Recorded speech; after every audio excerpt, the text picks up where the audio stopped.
Okay.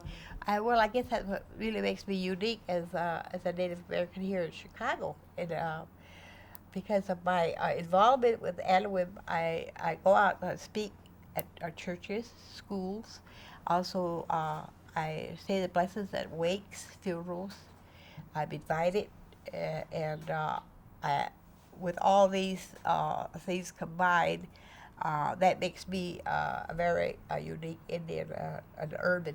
We're called urban Indian when we go back home. In fact, in any place they call us urban Indians. We're kind of foreign people when we go back to the reservation.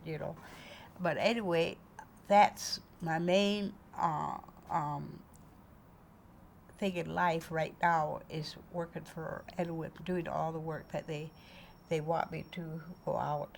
And I go out and I do a lot of counseling too, for, and also I'm a legal grandmother for the city of Chicago. I was for a while until I got sick. Unique grandmother uh,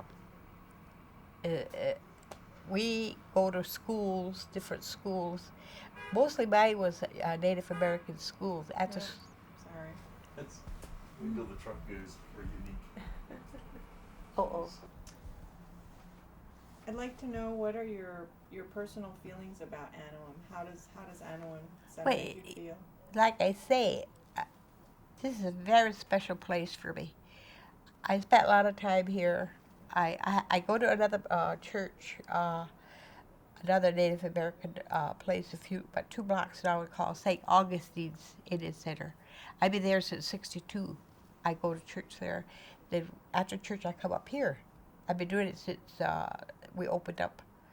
I come up here and I join the rest of the service up here, so I go back and forth, and and, and I believe Anawim is very special because of all our Indian people that come here, different tribes. I know a lot of people that come from all over, and and I feel very comfortable because of me being Indian, and because I really, really had a hard time when I first come to Chicago, in any city, in fact, of discrimination of the Indian. So I really, really have come a long ways in the light of being, disliked or discrimination against me. And I feel comfortable here because I can come here and I can pray in my Indian way. I could do my devotions in Indian way. And I also have Christianity with my people. Also, we pray together. And and I believe this place is very, very special to me. It has really opened up the way for me in a lot of ways in the light of spiritual center for me. Has been my spiritual center. So has St. Augustine's. They both have helped me in my in my life here in Chicago, because when I was very young, when I first started coming into Chicago, there was a lot of alcohol involved, and there was a lot of my husband and I did a lot of involved with liquor. I mean, with alcoholism, and that's what he died from drinking. He was young when he died, and I think these places really, St. Augustine's really opened up a way for me in a spiritual, way.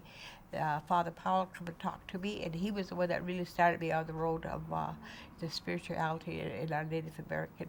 And if these places weren't here, I think there would be a lot of people that would have really gone astray, really lost their identity as Indian people too. In fact, we have, and that's the sad part today. So many of our people are losing their identity.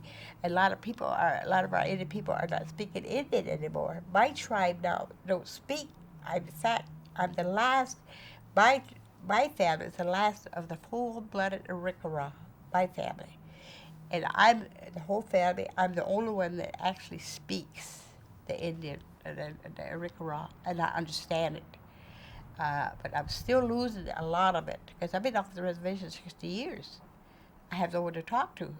I had an aunt about 10, 12 years ago who died, but she heard I would speak. But I'm losing a lot of it, but still, I still try to talk to myself, and I try to keep up that language yet.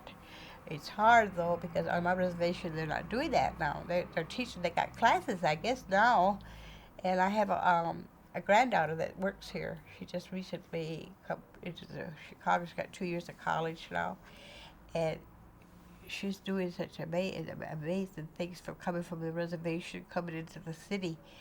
And I said, well, you're just like Grandma. Grandma, come here. I said, I was right off the reservation. I said, I was, what you call, I was Indianish. I said, a lot of people used to correct me. And they would ask me, how come you talk like that? And how come you giggle all the time? Things like that. I didn't know, but I guess because I was an Indian, it's just off the reservation. But she's different.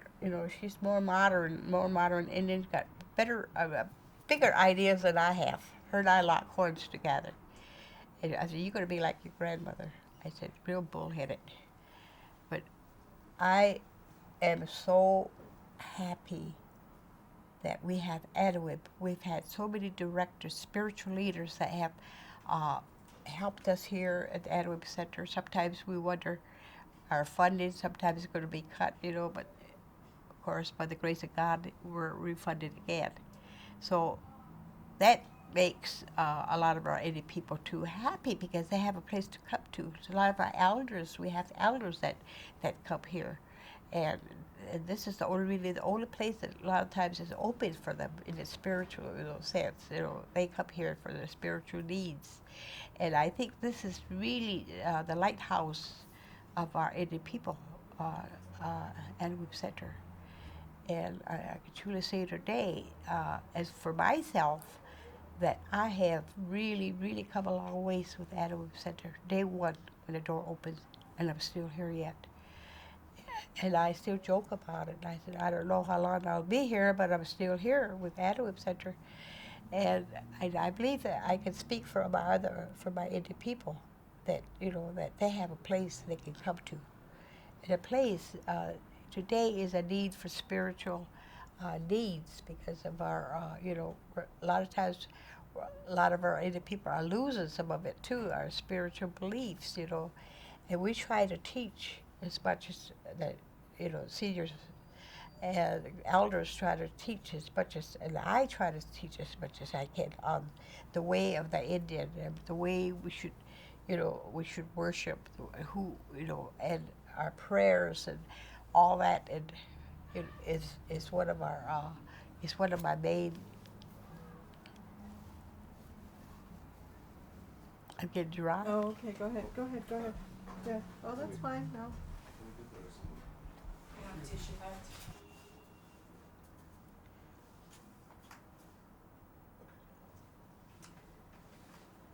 How do you maintain your Indian or your Arikara identity in Chicago? Well, I practice a lot of my Indian traditions. I do a lot of praying in my Indian way. If I'm invited, we have our services on Sunday. We open up with the sage, the blessed, and I lead it. A lot of times I lead in prayer, and I lead also in most of the blessings I do, and I'm known in the city of some of the churches, and people have known me as a spiritual. Well, I wouldn't call myself a spiritual leader, but a spiritual helper. A spiritual that if things they want to know about or something, they usually come to me, and they ask for advice, and I try to give as much as I can, as much as I learned from my grandparents. I learned a lot since I was a little girl, baby. I mean, I grew up with sets of grandparents, over 4 or 5 sets of godparents, and I grew up with them. And of course, I learned a lot from them. And now it has really come. A lot of that has come back to me. A lot of that memories, and a lot of times I'll think of something that my grandfather taught us children, and gave us the idea of how we children should be raised. Like they used to always tell, grandfather used to say, "Now don't lie. It's not nice to lie. Don't steal. It's not nice to steal. Be nice to people if you want people to be nice to you." And that was always our teaching. And so when I went to Bible school, Sunday school, I started very young because the missionaries were coming, and they would ask me why. how do you know? I said, grandfather said it. Does he have a Bible? I said, no. So we went over each other, you know, Mm-hmm. who they could convert, who could have, you know, Catholic against us, Protestant. So that's what I was telling. Mm-hmm. And I was making jokes as some of that. And she wrote all that down. You didn't even know that was gonna happen, huh? Yeah, it turned out to be a good story, though, I guess. Not to me, though. It was. Okay. So, I'd like you to tell that story again. You were telling about how your grandfather was telling you not to steal. Oh, yeah, and okay. then you went Well, to you know, I learned a lot from my grandfather. My grandfather was very known of the tribe as a counselor, and he always advised marriages and anybody wanted, even the outside reservation German settlement would even come to ask advice from him. He was so knowledgeable. He was full of wisdom, and grandfather would always get after his kids when, you know, so, oh, she lied or she stole or something, and he don't. It's not nice, you know. He would always give us that, you know, don't, not nice to lie. It's nice to be nice to people if you want people to be nice to you.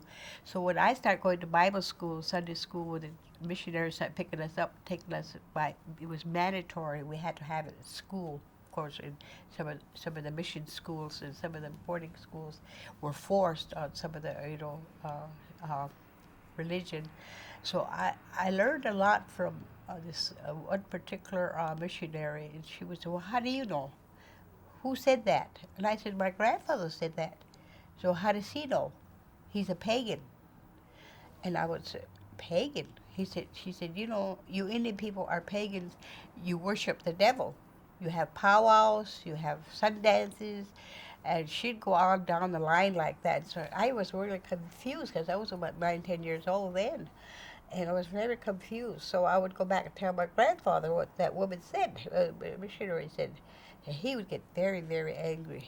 He said, well, you go back and tell that woman this. I would go back and tell what grandfather said, that she was the one that was wrong. And so finally she said, well, you go back and tell your grandfather. You go back and tell your grandfather this. I run back and I tell grandfather, you know, what he said. And he'd be so mad, you know, he would say to me, you go back and tell a white woman what I said. So I was back and forth arguing, you know, I mean, not carrying the message. So I think that's where I learned a lot of that, you know, the two combined. As I grew up, as I was growing up, I was kind of confused on both ways, but as I was growing up, I learned, you know, from the both ways. And I guess that's what makes everything for me so easy, you know, to believe in Christianity and to believe in my traditional ways, because I had it, and I always had it, you know, as a child. And I believe that's what really it helps me in the world when I first come into the non-Indian world. That's what I found out. There was so much discrimination against the Indian about their religion. We were called pagans. And I remember going to a Bible school in Minneapolis when the professor would introduce me as the first Native American Indian in his class. He said, former pagan. So I'd get up and I'd bow, you know, and I would think it was a compliment. So one of the students said, pagan, what do you mean? You know, what do they call you pagan for? Are you pagan? You're not. He said, you're smart. I mean, you know your Bible. You know what you're talking about. And I said, well, it all depends on what you mean, pagan. I said. So he began to, you know, explain. So I went back and told Professor Figure out. I said, I'm not a pagan. I never was a pagan. Then I explained a lot to him about how I grew up with my grandfather, what I believed in, that we had a God. We prayed to a God. He said, yeah, but you worship the sun, you didn't worship no God, you just worship the sun. I said, no, it's not so. Because grandfather used to pray for the Father who sits up there. He always pray. He used to always tell us, our Father who takes care of us up there. I said, so that we had a God. Us Indians had a God. So I would explain. So finally he kind of got down off that little, you know, and I was able to fight all the way through through my, you know, my teenage and into 20, 30, 40 years old and learn, teaching and fighting against what they say, yet they still try to say we Indians are pagans yet, because I've been confronted many times. We had a man just recently at a church where I spoke with my children at a Sunday school class, and he raised his hand. He said, "Ma'am, may I ask you a question?" I said, "Certainly." He said, "When you left the reservation, become civilized, what happened to the rest of the Indians? Did they remain savages?" Now, this was just a few years back. He was a deacon of the church. Well,